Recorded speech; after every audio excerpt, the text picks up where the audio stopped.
반갑습니다. 이 채널을 방문해주신 여러분들에게 먼저 진심으로 감사의 말씀 올립니다. 이 채널은 여러분도 잘 아시는 동주열국지라는 중국의 역사소설의 픽션과 넌픽션을 구별하고 이를 검증하려고 쓴 열국지 팩트체크 다른 눈으로 본 열국지를 해설하고 보충 설명하는 채널입니다. 저는 열국지 팩트체크 다른 눈으로 본 열국지를 쓴 강용봉입니다.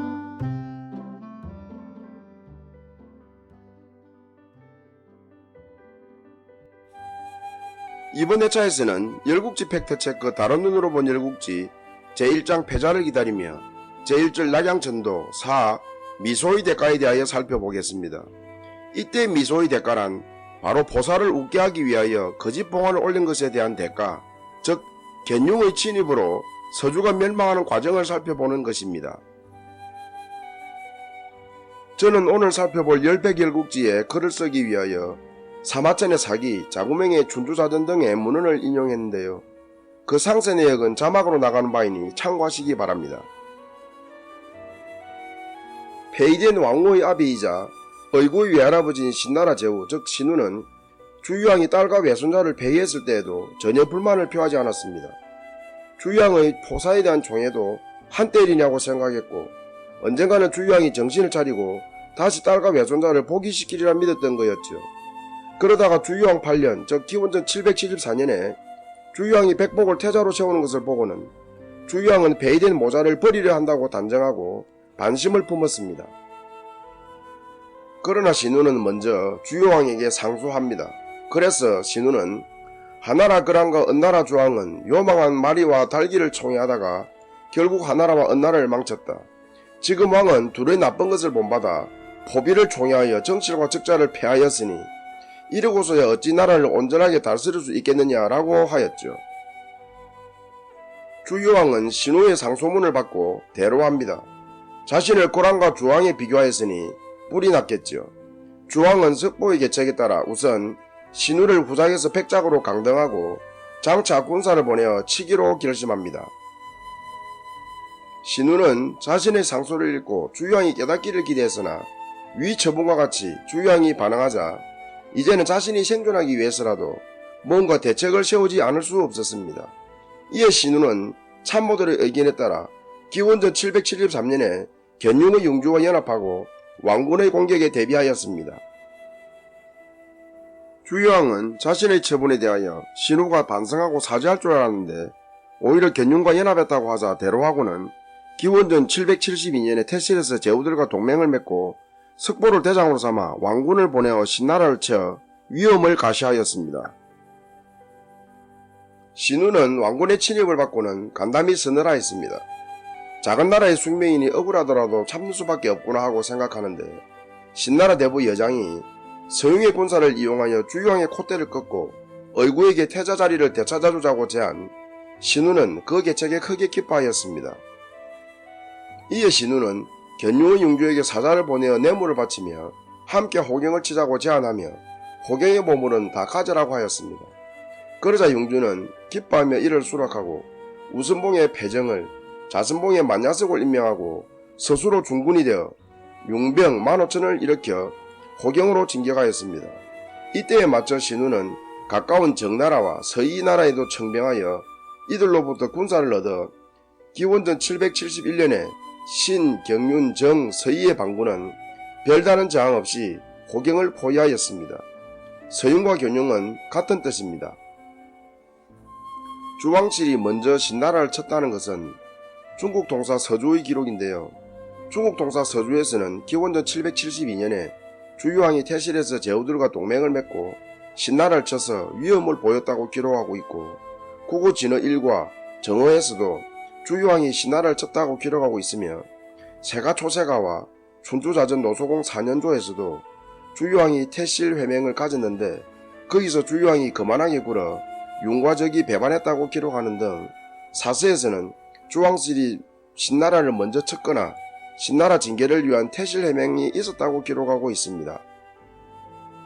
그러나 동주일국지 제2회 내지 제3회에서는 신우의 상소에 대하여 주유왕은 신우를 후작에서 백작으로 강등하고 장차 군사를 보내어 신나라를 치려고 했을 뿐이지 먼저 신나라를 치지는 않았다고 묘사하고 있습니다.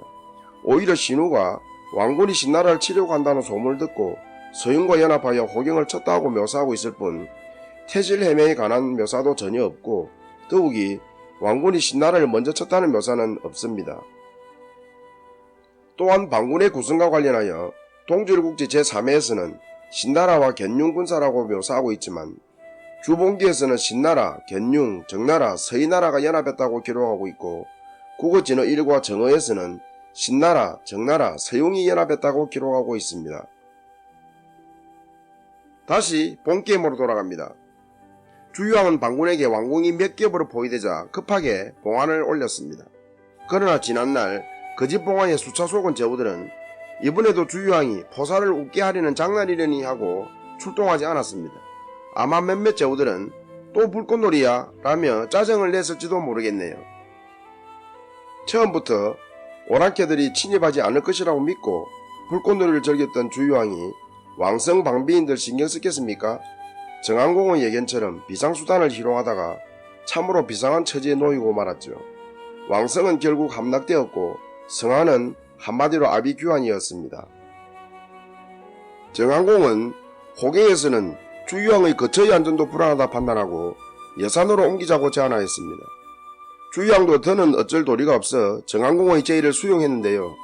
정안공은 호위군도 없는 가운데 스스로 선봉을 맡아 수레에 주유왕 보사 백복 등을 태우고 왕궁 북문을 통하여 여산으로 달아났습니다.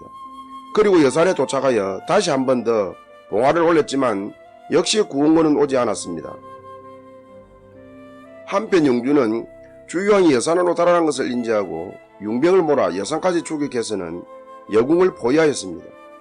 정안공은 여산에서 막연히 구원군을 기다릴 바에야 주유왕 일행을 자기 영지인 정나라로 일단 피신시켰다가 후위를 도모한 것이 낫겠다고 판단하고 여궁 앞에다 불을 질러 융병을 그쪽으로 유인한 후 여궁 뒤쪽 포위망을 뚫고 주유왕 일행을 이끌고 정나라로 달아났습니다. 그러나 주유왕의 도주를 눈치챈 융병은 주유왕 일행을 추격하여 앞길을 가로막았습니다. 정안공은 적장 고리적을 무찌르며 활로를 뚫으려 했으나 혼자 힘으로는 어쩔 수가 없어서 융병의 화살을 맞고 전사하였습니다. 주유왕과 백복은 용주의 칼에 찔려 죽었으며 보사는 생포되었습니다.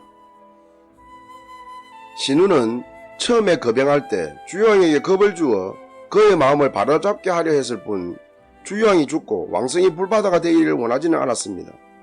왕성을 차지한 용주는 마치 점령군인 양 신우의 존재는 까마득히 잊고 노략질하기에 여념이 없었습니다.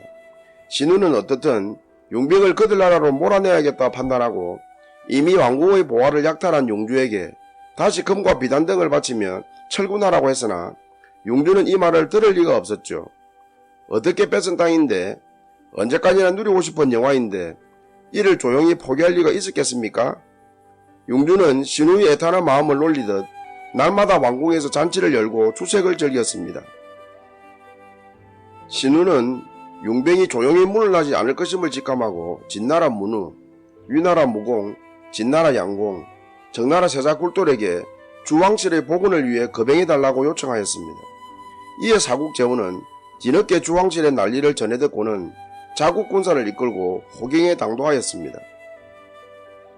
신우는 사국군사가 호경 외곽에 집결했음을 인지하고는 융병의 힘을 분산시킬 목적으로 용주에게 패정으로 하여금 왕성의 보물들을 본국으로 옮겨놓게 하라고 하고 만야속은 성 밖으로 보내어 사국군사에 맞서게 하라고 제안, 용주는 신우의 의도도 모른 채 신우의 제안대로 시행하였습니다. 이어 신우는 소주공 흥과 상의하고 사국군사가 공격할 때 성문을 열어주기로 합의하였습니다. 위군은 한밤중에 방심한 용병을 야섭하였습니다. 만야속은 독전하며 위군에 저항했으나 용병은 자다가 당한 터에서 싸울 의지를 잃고 사방으로 달아났으며 때에 맞춰 성문이 열리자 진군, 위군 진군은 삼로로 입성, 별다른 저항 없이 왕성을 탈환하였습니다. 호사와 자던 용주는 깜짝 놀라 허겁지겁 도주했고 호사는 목을 메고 자살하였습니다. 정군은 왕궁 외곽에서 도주하는 용병을 추격하여 혼내주고는 마지막으로 입성하였습니다. 포사의 최후와 관련하여 동절국지 제3회에서는 포사는 용주를 따라가지 못하자 목을 메고 자결했다고 묘사하고 있습니다.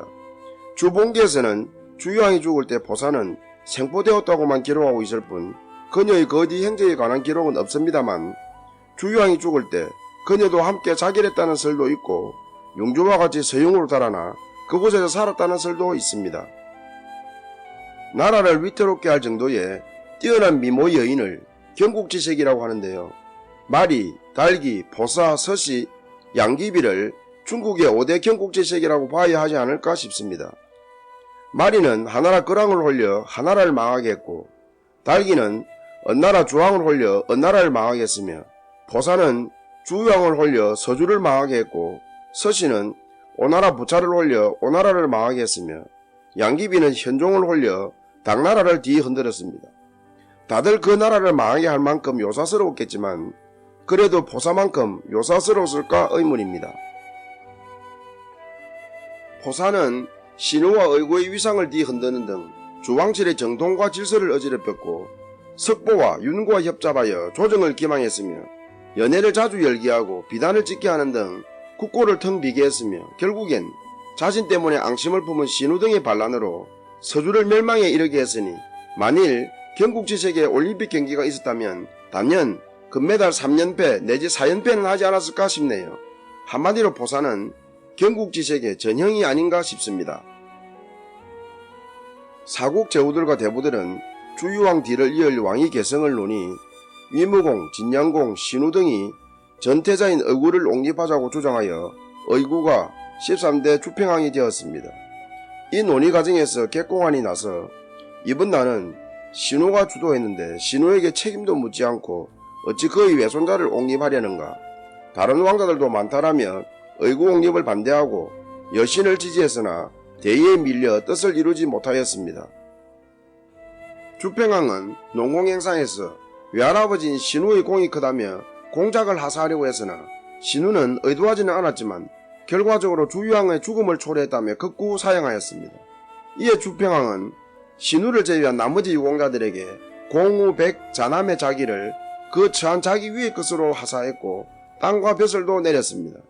이때 진나라는 기산 서쪽 땅과 함께 백작의 자기를 받고 처음으로 제후 대열에 서게 되었습니다. 이어 주평왕은 소주공헌을 태제로 위무공을 사도로 정나라 굴도를 경사로 삼았습니다. 객공안은 자기 주장이 관철되지 않자 여신을 위숙하여 휴땅으로 데려가서는 별도의 등극 절차를 밟고 휴왕으로 옹립했으나 그 후에 휴왕은 진문우에게 피살되고 말았습니다. 휴왕의 실체와 관련하여 중국 동사 서주에서는 주유왕의 또 다른 아들 여신이 휴왕이라고 기록하고 있으나 보사의 아들 백복이 휴왕이란 설도 있습니다. 동주열국지에서는 여신이나 휴왕의 실체에 관한 묘사는 없습니다. 동주일국지 제3회에서는 백복이 genyung 등의 주나라 침공 때 주유왕과 함께 gen용에게 죽임을 당했다고 묘사하고 있지만 사기 춘추사전 9구에서는 genyung 등의 침공 때 백복이 죽었다는 기사도 없을 뿐더러 그 외의 행적에 관한 기사도 없습니다. 이에 근거하여 백복이 휴왕이라고 주장하는 것으로 보입니다. 주평왕은 잿더미로 변해버린 왕성을 보수하려니 그 비용도 만만치 않은 데다가 보수비용 마련도 쉽지 않을 것이라고 생각하였습니다. 더욱이 융병이 기땅과 붕땅을 차지하고서 호경을 위협하고 있고 또 융병이 호경지리를 훤하게 알고 있을 것이므로 큰 비용을 들여 호경을 보수해봤자 실익도 없고 불안하다고 판단하고 기원전 770년에 낙양으로 천도하였습니다. 신하들이 천도를 논의할 때 사도 위무공은 낙양은 천하의 중앙이기는 하나 사면으로 적의 침략을 받기 쉽다. 게다가 복수해야 될 gen용을 피해 천도한다는 것은 수치다 라며 극구 반대했으나 태제헌 등 대다수 대부들이 낙양천도에 찬성하여 주왕실은 낙양으로 동천했던 것입니다. 여러분, 지난 제5회차에서 이야기한 기원전 785년에 주스랑이 제공에서 꾼 꿈을 기억하십니까? 미모 여인이 제공의 태묘로 들어가 3번 크게 웃다가 3번 통곡하다가 신주를 갖고서 동쪽으로 달아난 꿈 말입니다. 동주일국지 제3회에서는 이때 3번 웃은 것은 보사가 거짓봉화로 웃은 것이고 3번 통곡한 것은 주유왕, 보사, 백복의 죽음을 슬퍼한 것이며 신주를 가지고 동쪽으로 달아난 것은 낙양으로 동천할 것임을 미리 알려준 예지몽이었다고 묘사하고 있습니다. 낙양은 주승왕 때에 상감의 난을 진압한 후 은나라 잔여 세력을 제거하거나 분산할 목적으로 건설된 신도시였는데 미미하나마 주나라의 동쪽 도읍 기능을 하고 있었고 실제로도 동도라고 불리고 있었습니다. 낙양으로 동천한 이후의 주나라를 동주라고 하는데 이때부터 춘추시대가 개막되었습니다. 열패결국지의 이번 회차에 해당되는 부분의 팩트체크에서는 주유왕을 실질적으로 살해한 사람과 휴왕의 실체에 대하여 소개하고 있습니다.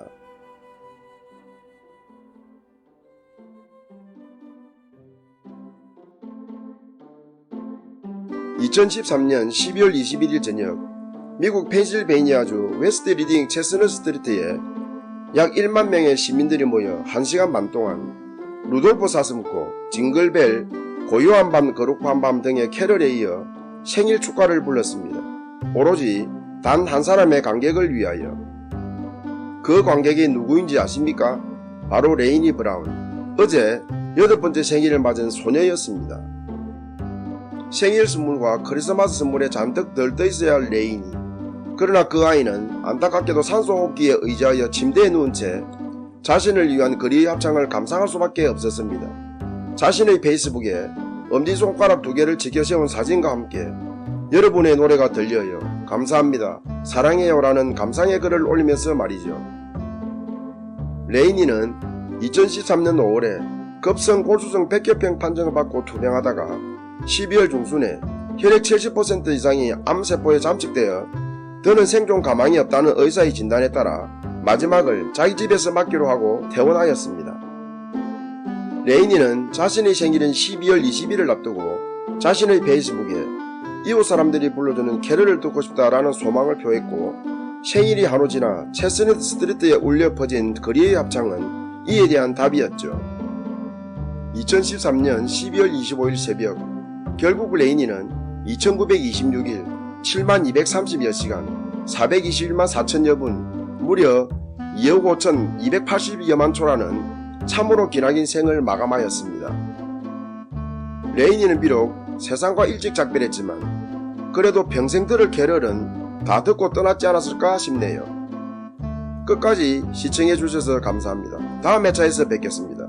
잠깐 나가시기 전에 구독과 좋아요 꾹 눌러주세요. 꼭꼭 부탁드립니다.